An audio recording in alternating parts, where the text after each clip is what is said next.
That's right, my friends, we're in a random room. It's not a random room, this is my lounge, but my power is off today. Why is my power off? I do not know. Nobody has told me, but it's not going to be back on for a while, but that's okay, because my phone has some charge, my laptop has some charge. I've said this in other videos I've done today, but you may not have seen those. And my gosh, do I have a lot to say about AEW Dynamite. Specifically, why do we have a brand new title? We're going to get into it. And before we do, please hit that subscribe button down there. I'd massively appreciate it. But yes, let's have a good old chat about belts. This may have been one of the most random things AEW has ever done. Before we do get into it, because I have seen some other social media points, claims, whatever word you want to use, opinions, and you're allowed to think whatever you think. We always talk about that. It's not doom or gloom. It's not the end. You don't need to be really mean about this. You shouldn't say horrible things. Of course, you're allowed to think whether it's good or bad or indifferent. That's totally fine. But the level of madness is getting too high for me, so I'm going to try and combat it here on my own channel. I'm not going to do anything out there because it's a waste of time. But this is meant to be a discussion. I'd love to hear your points of view as well. Because for me, the reason it doesn't work is because any brand new thing that you're going to inject into your company, inject into your company, especially in pro wrestling or sports entertainment, it needs hype and it needs promotion and you need to plant seeds, and then all of a sudden when you do get that thing, you're like, oh man, this makes all the sense in the world. You don't always have to do it like that. There's always going to be a counterpoint. There's always going to be the 1% where you're like, oh, well, thank goodness we didn't do what we usually do because it wouldn't have worked as well. But there is an issue in all of professional wrestling, WWE, AEW, I guess Ring of Honor ties in too. Maybe, well, actually, no, New Japan as well. There are too many belts in New Japan. My CMLL belt knowledge is not great. They don't seem like they have a lot of titles, but I could be wrong. I kind of only watch specific matches in CMLL. Overall, we are living in a more is more culture, society, whichever word you want to use, where for some reason all companies think, oh, we can have more belts. For example, we still have a WWE Speed title, even though that was created for X, for Twitter, whatever the flub you want to call it, and it still exists because once more, we go, well, we've lost the program, but we have the championship, so let's see what we can do with it. I don't think it's the death knell of wrestling. I don't think it's going to end up with the whole thing being in the toilet. That's way too extravagant for me. But I do think we are probably in a time where we want to go back to less is more. Let's get rid of some titles. Let's start focusing on championships actually meaning something again, as opposed to, they're always going to be plot devices, they're always going to be part of a storyline, but they also tell you this is the guy, this is the girl, this is somebody we're focusing on right now. If you watch my content, you know that I think WWE should merge the tag team belts together for the men's side, the Raw and SmackDown titles. I think that would be way better, given the roster they do have. And I suppose the issue that AEW has run into is twofold. Firstly, they pitched the national championship, I think it's being called, as something that can go to CMML, New Japan, Ring of Honor, wherever, right? It can be defended everywhere. That's what the international title was meant to be. The international title became the unified title, which Okada now has, which is essentially 3 belts put into one because it's also the continental title, which begs the question, what does that belt now mean? And if that's the secondary title, then what is the TNT title? What does that mean? I kind of feel like we're heading to a point where maybe you want to have a Dynamite roster and you want to have a Collision roster, and then it makes sense. But again, it goes back to my tag team thing. If I was living in my dream world and nobody should live there, it'd be terrifying. I wouldn't have an Intercontinental US champion ever. One belt pushed together, that's your mid-card title. Let's make sure we build people that are going to go after it. So I think that's a little bit confusing, especially if you're more of a casual fan and you have that information in your head. You may look off into the distance and go, I swear they've done this already. Why are we doing it again? I actually think it's really bad timing. Now, again, it's going to be crowned at Full Gear, but right now, and I presume at Full Gear as well, we're also crowning a brand new women's tag team champion. Now, I was all for that title. Again, if it actually makes sense to bring something into the fold, you should. And that doesn't mean that we don't have a belt issue, but it means let's remove other championships. But if a championship is going to actually improve the product, we should keep it. And so far, I think this women's tournament has been great. 2 surprises so far, because obviously the Triangle of Bandits won last week, and flipping Willow Nightingale and Harley Cameron beat Athena and Mercedes Moné on last night's episode of Dynamite, which I thought was absolutely brilliant. Keep doing these things. Like, at the end of the day, it's just wrestling. Even if it turns out this was a terrible idea, at least we got to enjoy it in the moment. And you can make Willow and Harley the first ever tag team champions for the women. And that's great, because it's going to make you feel warm and fuzzy in your tum-tum.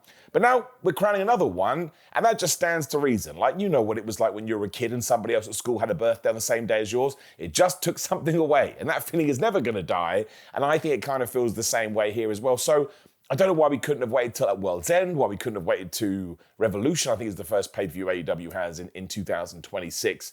Like, what is the point of doing it now? Now, the good part is, Ricochet came out and made a claim, Shelton Benjamin made a claim, Bobby Lashley made a claim. It kind of justifies that feud continuing. I love all those three of those guys. If either one of them became a champion, I'd be like, you damn right. It just all feels so packed together. And also, this must have been, I don't say it's a last minute decision. I'm speculating, I'm guessing here. But there is no belt. We haven't seen it. Even in this thumbnail, because I wanted to have a big chat about titles, because we'll talk about AEW Dynamite too, but I thought it was the most interesting thing. I wanted that to sell the video. I can't find it. And anything I can find doesn't seem very official to me, so I don't want to be that guy. That's the other problem I have with all wrestling, all media really, but people jump on things and 2 days later they go, oh man, I didn't know. What if you just hit pause for 48 hours? And I'm sure I've made that mistake too, but I'll try and do better. I need to understand why this had to be there for Full Gear. There's no tournament either. We are going to do a Casino Gauntlet. I love that match. I think it's AEW's best stipulation, so that will be fun. And it will raise the stakes. And I presume one of Ricochet, Bobby, or Shelton will win it. Otherwise, why would you shout about it here? But it just means you've only got like a few weeks to really sell it, and hopefully other guys can start talking about it too. But I would have waited till past Full Gear in order to introduce it. And then you have the other issue coming out the other side. How do we ensure that the TNT title remains relevant? I put this question to you right now. Do you even know who the TNT champion is? Like, it is Carl Fletcher and Mark Briscoe that had their thing on Dynamite as well, but I think it negates that a little bit. Okada rarely defends his unified championship, so that makes that more interesting. Is it going to be more of a TV title? That could be super interesting then. Is it going to be defended all the time on television? But then why don't we just call it a TV title? And I don't mind it being something that can be defended in CMLL and New Japan. That's going to bring AEW wrestlers around. But I think one of the massive benefits of Tony Khan entering the wrestling space is he will work with people. He would probably work with WWE if he could. It's never going to happen. If that's the case, if all of a sudden Hangman and Page had a world title match in New Japan, it would just be cool and an awesome thing that AEW does and almost gives it a certain, well, what's the word I'm even looking for? A gimmick, a personality, a unique selling point, a USP, if we want to get into all of that stuff. If all of a sudden you're going to stop doing that, I know they don't do it regularly, I just think this belt is going to have to be defended here, there, and everywhere all of the time. But then you can argue, how are you going to keep AEW fans up to date with that? Because you don't have to watch everything. You can pick and choose. I don't like the tribalistic stuff as we talked about before, but it doesn't make you any more of or less of a wrestling fan if you just watch Dynamite. If you watch 2 hours of Dynamite a week, that's all you watch. You're as much as a wrestling fan or anything else. You're allowed to join the party as much as anybody else.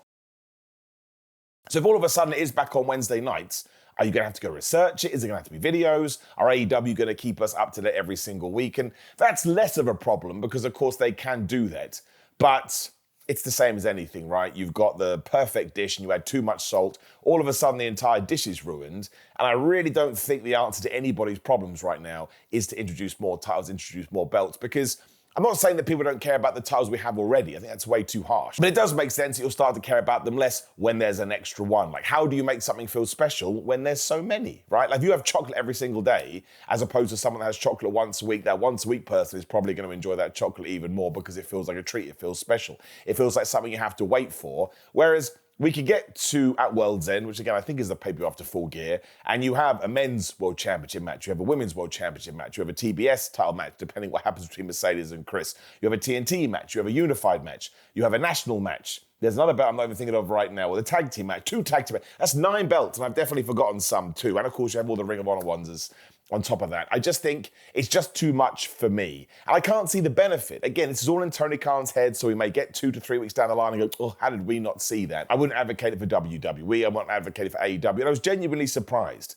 Like, when it was happening, I was like, is this like a joke? It's like a 5th of November, Halloween, Guy Fawkes Night bonfire joke. No, it was a real thing they are doing. So we will wait and see. But I do think it was the big point from Dynamite. It's certainly the thing that everybody's talking about online. I don't know. I mean, you may be able to create an awesome division here. Maybe you do give it to Ricochet and he's going to have a big match maybe that's why we have to do it, because Ricochet's going to have a massive match at Wrestle Kingdom that goes down in a couple of months. So they wanted to establish this. But then why can't, if it's a belt that can be challenged for anywhere, why couldn't it be Ricochet versus, I mean, not Tanahashi, he's retiring at that show, but somebody else, right? There's so many people there you could all of a sudden throw in with a match with Ricochet. Maybe we could have done that. There's a tournament in AEW. There's too many tournaments too, I'm speculating here.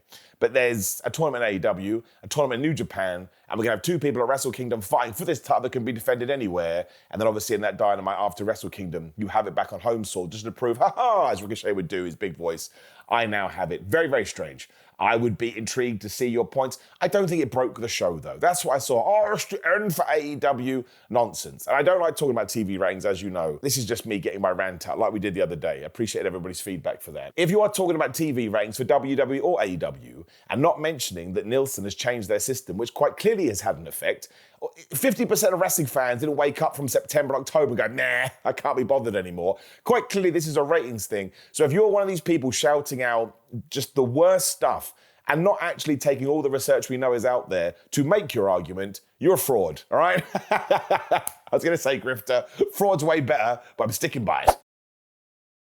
Otherwise, I thought Dynamite was fine. I haven't actually gone on social media to sort of see what people are saying, which I don't always do, but sometimes it's nice to get an overall opinion. I really like the Samoa Joe heel turn. The man is just absolute gold. Like when Hook called him out during the opening segment, like, you should put those trios tires on the line. He just went nuts. If you kind of look at it from a story point of view, it makes no sense. Who would get that mad? But Samoa Joe's performance was so good. I was like, yeah, you get mad. Like, how dare you, child, who I mentored all the way back when, say those things to me. And actually, in that main event too, even though it was for the trios titles, and we got cool sort of spin-offs like Hangman and Page and Shibata, which I thought was awesome, it kind of felt to me like Samoa Joe and the opportunities just whipping ass. I mean, Powerhouse Hobbs threw Hangman Page to a table. Hook was being tended to by a doctor. I like the whole thing, Eddie Kingston trying to fight all three of them. I thought that was awesome. And then Hook, I guess, in his inexperience, tagged in and got backbreakered, as they called it. Called it the Torture Act, man. Maybe I'm too old. But I like that because it made Samoa Joe and his cronies, who are brand new heels now, let's not forget, feel like badasses. And I don't think at World's End, at Full Gear, Samoa Joe will win the title. But I tell you, if he did, I'd be totally cool with it. That's how Hall of Fame Samoa Joe is. You could change that title from a mega babyface that soon, and I wouldn't mind at all. But I thought it worked just to tell you, you don't know what's going to happen. Or at least we've given him some edge, not Adam Copeland, or he may be back soon. He's left AEW for now to film a movie or a TV show. I guess the good part as well is I don't think we'll switch Samoa Joe back post-Hangman, and hopefully that then opens up new feuds that he'll be able to face. I'm trying to think of a random. Well, I guess Hook. That's probably what it's going to be. Samoa Joe versus Hook. I would imagine before the end of the year, Hook scores a big win over Samoa Joe after he's done his world title stuff, and that will probably benefit Hook a lot. Some people, I don't mind you not liking Hook, of course I wouldn't, but some people really get on Hook's case. I think there's this weird opinion in 2025. It's very black or white, very all or nothing. You either have to be the best wrestler in the world or you absolutely suck.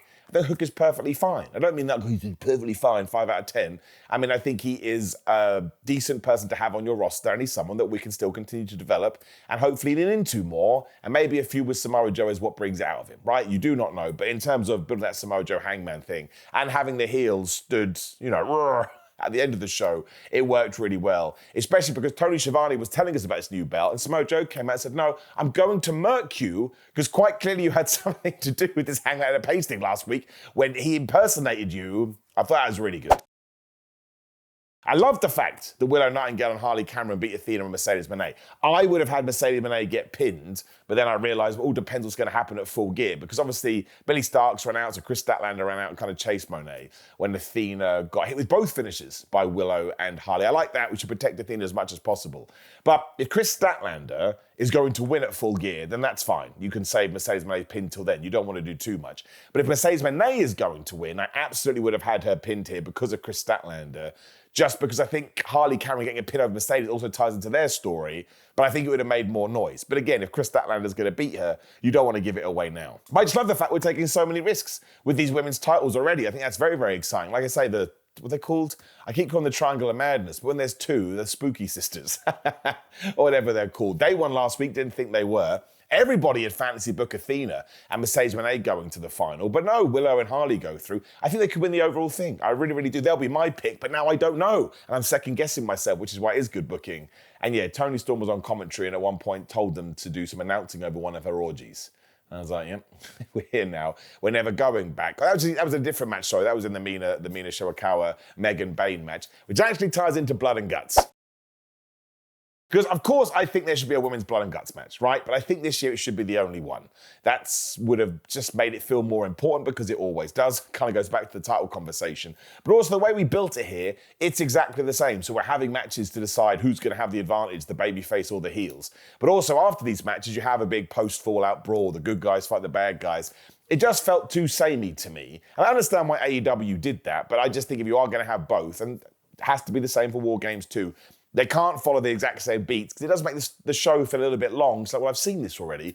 Why are we doing it again? So we had Orange Cassidy versus Claudio. Great match. Claudio wins, right? So they're one up. It's a best of three. So later on, you have Darby versus Daniel Garcia. Really good match as well. Bit worried Daniel Garcia is losing a lot, but never mind. Darby wins that, so there's 1-1. I think there's a match with Moxley on Collision, so that will decide that one. And then, yes, we had Megan Bayne versus Mina Shirakawa. Tony Storm's there, because obviously they're going to be a tag team in the tournament too. And Megan Bayne won that one. Then everybody runs out and they have a big fight. Hilarious ending. Marina Shafir just decided she was going to choke Tony Storm. And quite understandably, Mina Shirakawa was very perturbed by this. But then, yes, you just got a big old schmoz. And I was like, well, I don't 100% know. And also, are we going to do that thing, and WWE loves doing this too, where because we are telling the same story, in one of the blood and guts, the babyface will have the advantage, the heels will. That just feels a little bit on the nose for me too, because you can kind of see what we're doing. Like, well, we must do the 180, so it doesn't feel the same. I would have just told the story completely differently. That's what I would have done. However, I think the proof will be in the pudding.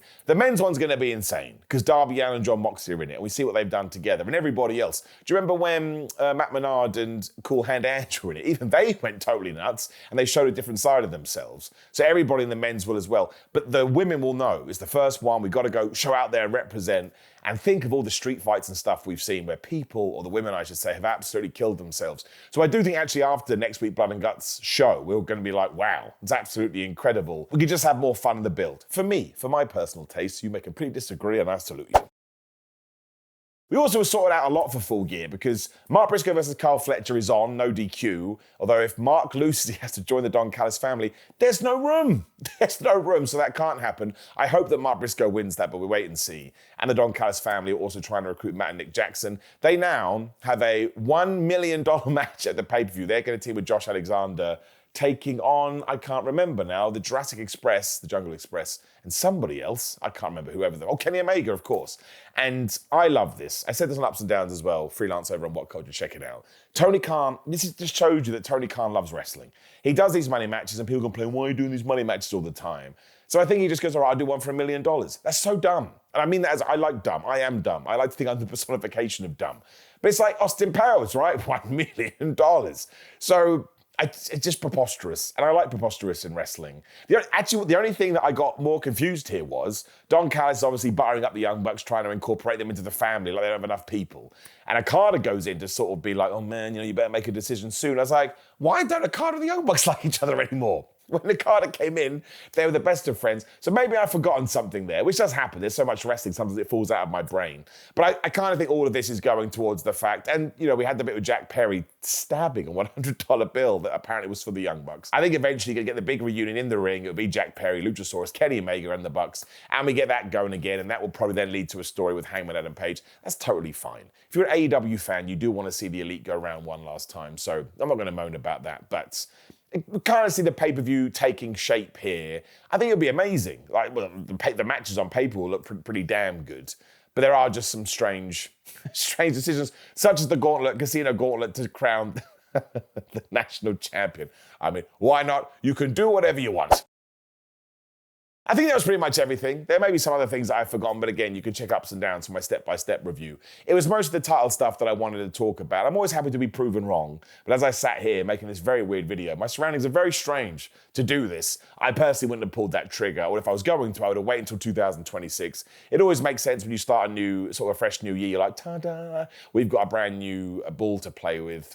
But we'll see. Again, the wheel's going to keep on turning. You retroactively can get out of these things. But I would say that a good remit for everybody in 2026 would be, let's try and get rid of some of these titles. Let's make some brave decisions. And listen, it may not work, but then once again, you can always get rid of them. And it certainly doesn't mean that I'm right. Like I heard Lance Storm on Wrestling Observer Live talking about that he would like to have one world champion in WWE. He's a man after my own heart. And I saw some of the replies, be it on social media. But because people have grown up with WWE, especially in the Ruthless Aggression era, they thought that was crazy, because wrestling is always going to be what you see it as for the first time.